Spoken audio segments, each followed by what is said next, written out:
OGaccountability.com.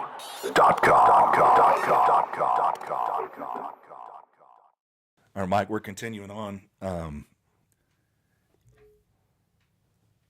Let's take that word gun control off the table. Yeah.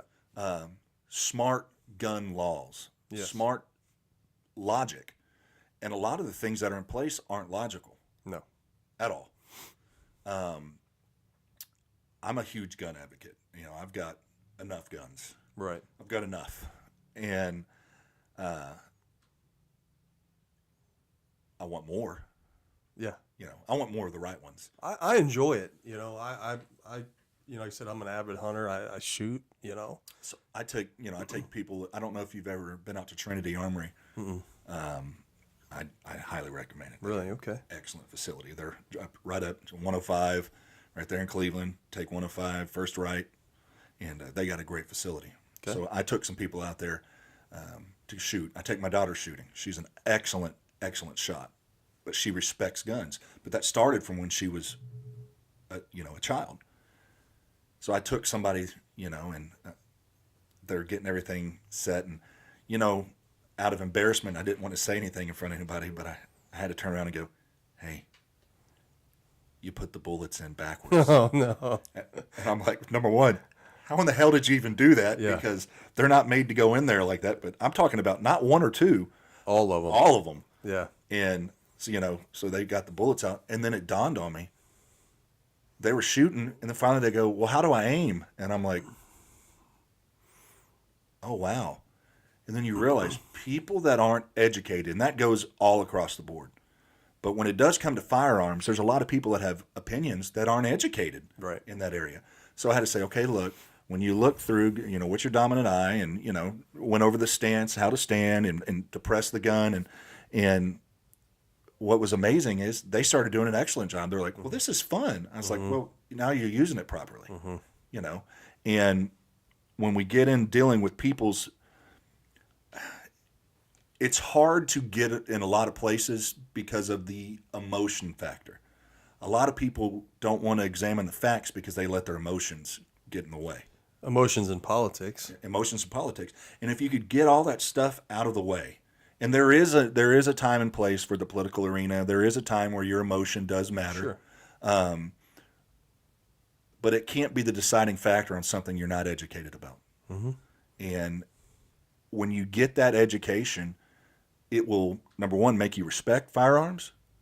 But when you have that education, I've been raised around firearms my whole entire life. I've been shooting guns since, I got videos when I'm 3 and 4 years old shooting guns. And I'm talking about like my dad, they're all out there shooting Thompson machine gun, like they're like guns, not, like a little pea shooter. Right.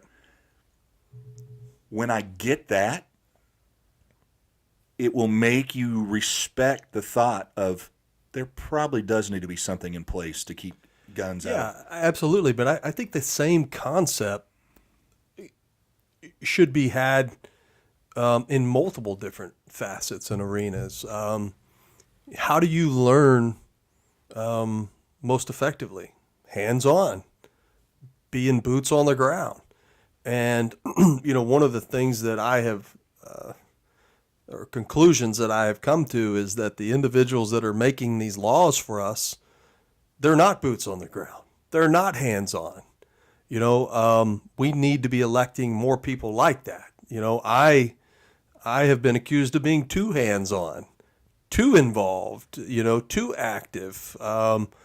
If you're going to make gun laws, know about it, understand it. Don't just take philosophies of others as your own, or philosophies that benefit your party.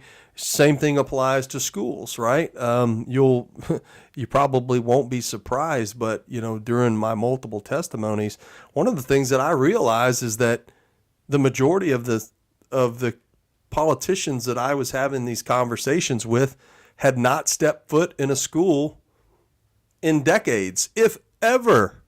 And when they did, it was a dog and pony show. It was, it was like a very well rehearsed. Bring out the babies. Bring out the babies, and yeah, and not necessarily the part of the politician of rehearsing that, but, the educators, putting on a show and displaying all the shit that doesn't matter. I tell people all the time, you want to know what really goes on in schools? Substitute. Go be a substitute. That'll open your eyes. I tell politicians, go sign up to be a substitute in a neighboring district where no one knows you. You'll find out exactly what you need to know. So but that's too hard. Your wife's an educator. What grade is she? She's taught elementary her whole career. She's taught in Texas, Maryland, and Las Vegas. She's now back in Texas, but she's a reading coach, reading specialist. So she specializes in helping kids learn how to read, and kids that have learning disabilities like dyslexia and whatnot. And so she gets them up to grade level and whatnot. But she's very well versed. And so as an educator and done it for many, many years, she firsthand has seen the complete shift of the way the parent, teacher, Yes. student conflict or relationship, and it's changed so much. I don't see how educators do it. I completely respect our teachers, and it's a thankless job. Well, the hidden secret that we see in education, not only in the state of Texas but throughout the nation, is that we have a gun control problem and we have a mental health problem, and no one wants to talk about it because they say that it's insensitive. I myself have been called insensitive, and it's not that I'm insensitive. I'm a realist because I saw it when I was the executive director of security for Texas City, is that we have educational LSSPs that are diagnosing students with, oppositional defiant disorder, or ADHD or ADD or other disorders that are more behaviorally related than intellectually. And so we're putting them into these categories of being, 504 or special education. Well, when we do that, we then, the protections from a federal perspective are now extended to that student. And, what was intentionally or initially meant to be intentional policies or laws that were designed to protect the intellectually disabled are now having to be shared with students who have disabilities regarding their behavior. Well, when you have a student who's physically aggressive and they're assaulting either a teacher or another kid, or they're relentlessly bullying another student, and then the federal law protects that student from being disciplined in an exigent manner, because they can be disciplined, but there's a long process in place before that student can truly be disciplined. And in that long process, your kid and my kid and everybody else's kid suffers from that child's behavior, right? And so it's like watching a slow train wreck, and what the problem is, but you can't resolve it because the federal laws prevent educators from doing that. So you've got, teachers that are leaving the profession at record rates, just like law enforcement, because they cannot effectively teach the other students because they're dealing with the behaviors of the 2 or 3 or 4 in that class that are so bad that it disrupts the disrupts the educational environment of everyone else. And they're exhausted and they want to quit and they want to go into a different profession. And that is the true tragedy here. And I'm not saying that those kids don't deserve, accommodations, but when your child, because of their disability, behavioral disability, not intellectual, is affecting the entire educational environment, then maybe this inclusive, less restrictive environment that we're using is not working. Yeah. It's not working. And that's where, the last 2 decades we're in an inclusive environment. We don't have special education classes anymore. They're going to be included into the normal class with everybody else. Well, their behavior is so bad. I've seen 4 and 5-year-olds completely destroy classrooms, flipping over desks, sticking pencils in walls, threatening everybody. And then the other kids, how's that serving the other kids? Yeah, they're bystanders. They're bystanders. Caught in the crosshairs. And then it's like, this kid does one good thing. Let's give him a piece of candy because we're rewarding the bad behavior, while the other kids are just trying to get their education. They're coming to school. They don't want to be bullied. They don't want to be physically harmed. They don't want to have to witness that. We don't give them anything. Yeah. Our priorities are completely backwards, brother. We've got to fix this. And the problem is that when I speak truth, it's not the truth. It's people's feelings that get in the way. Mike, you just said this. I've used this analogy so many times. It's like going to church. Your pastor's going to get up and let's say he speaks for 45 minutes. In that 45 minutes, if he uses 70 words a minute, he's going to say between 3,000, 4,000 words. Mm-hmm. You go a couple years, you've sat there and he said hundreds of thousands of things to you. Not everything he says is going to be meant for you. Right. So check your emotion at the door. Like if he gets up Yeah. and talks about somebody's got a problem with pornography and you're like, well, how dare he? I don't have a problem with pornography. Yeah. He's not talking to you. Yeah.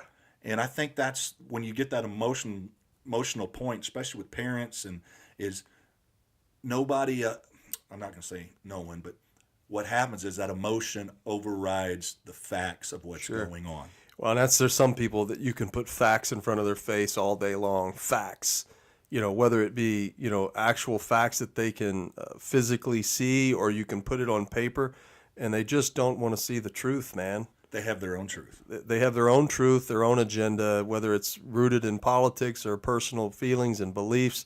They just don't want to see it. But here's the thing. We can no longer continue at the pace in which we are, because it's starting to, it's leading to the destruction of not only America, but the educational institution that we have here in the United States.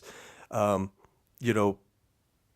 one wants to address the fact that we're well behind the rest of the world in education. We're the greatest country in the world. I've traveled to 31 countries. Someone asked me the other day, do you think that America's the best country in the world? Yep, I do. 100%. 100%. Do we have our problems? Hell yeah, we do. Do we still have racism? Yes, we do. Do we still have bigotry? Yep, we do. Do we still have things that we need to resolve? We do. But we are free. Yeah. We are free, and the power lies in the people. And when we come together, that middle, that 60 to 70%, and we start holding the people we put into power, whether it be at a school district level, a city council, a state legislature, federal legislature, when we start asking the hard questions, when we start holding them accountable and making them earn why they ran in the first place, which is to serve everyone, white, black, Hispanic, Asian, biracial, gay, straight, transgender, then that is when we know that we are making progress. But that's not the case. We don't have those politicians that are serving everyone. We have them that are serving themselves and their party. And that's it, man. We can do so much better. And thankfully, there are people like you, organizations like you guys, that are trying to get this information out, trying to get policies brought into school, not just on the school level, but going through the judicial process, through all the way from the top down for lawmakers, that it takes the conversation being started, and we're way behind that conversation being started. This conversation should have been started years ago. I mean, we could go on for days just about the judicial system and how screwed up that is. I mean, nobody's trying to change that. I mean, we have more prisoners in the United States than some countries, some small countries. Yeah. That's sad, man. And what was it? Was it the mid-'80s that prison reform came out real strong? Mm-hmm. It was Ronald Reagan. That Reagan. was real big on prison reform. Yeah, well, it was also the drug epidemic that he was trying to. I mean, we have people sitting in prison today for drug convictions in the 80s. Meanwhile, we've got rapists running the streets that are on probation. Judicial system, violent crimes, people with violent crimes and with a weapon, any weapon, it doesn't have to be a gun, that are getting $50 and $100 bonds. Well, I'm sitting here, I'm working with my good friend Rosie Stone, whose son Chris was killed in Santa Fe, a hero, won the Citizens Medal of Honor for his heroism in Santa Fe. He shielded his body up against a door to protect his classmates and was shot, and he died. But those people in that room, they lived because of him. And Rosie and I have been working together, and she's been the primary catalyst behind it. But there's a bill that she's pushing right now in the state legislature to make it mandatory. If you go into a school and you kill people, that's a mandatory life sentence. To even think that it wouldn't be the possibility is scary. But there will be people who fight it. Why? Don't get me wrong. I mean, I think that in order to do that, you have to be somewhat mentally unstable. But there's a lot of these kids, like that kid in Santa Fe. He knew exactly what he was doing. Thank God we have a judge here recently that had the, intestinal fortitude to, call for an independent assessment of this Santa Fe shooter. It's been 5 years. Those families they've gotten no justice. Why? Why did it take an independent judge to come in and say, no, this is BS. We're not going to kick this can down the road anymore. We're not going to continue to have this same kid being seen by the same doctors with the same diagnosis, saying that he's not mentally stable enough to go to trial. Let's have a third party. Let's have somebody. There has to be justice. And so I hope that bill passes because, will it impact people? I don't know. Maybe it'll cause people to think twice. Mike, as I tell you what, as we close this out, if somebody's listening, where are some channels that you could recommend people get plugged into to get on their state or local state level and to start pushing for this? Where are some areas that people can get plugged in? Yeah, I'll tell you that there's going to be some bills that are going to be coming out this year just in the state of Texas that's going to, they're projecting that there's going to be school funding. In 19 after Santa Fe, it was $100 million that was allotted. Now we're looking at about $600 million. So it's going to substantially change the landscape of K-12. What I'll tell people is, whether it be parents or educators, if you're listening, don't fall for the sales pitch of some of these people that are trying to sell you products that you don't need, that have been proven or not proven to solve or stop anything. Look at the behavioral pieces of it. If you need a company that's got 500 plus years of this experience, give us a call. You'll find out we're very reasonable, right? But give us a call, talk to us. But outside of that, ask yourself, if you get this funding, how are you going to use it? What's the most effective means of using it? And then, if you want to look at data and research to help you make those decisions, go to the Texas School Safety Center website. Dr. Prather Martinez or Martinez Prather. Sorry, Kathy. I get it mixed up. But go to the Texas School Safety Center website. They have a heck of a lot of resources. Go to the National Threat Assessment Center. Look at the FBI's behavioral components of active shooters or of mass violence, or just people who want to cause violence in your communities. Go to open source intelligence platforms like OSINT platforms. That's open source intelligence.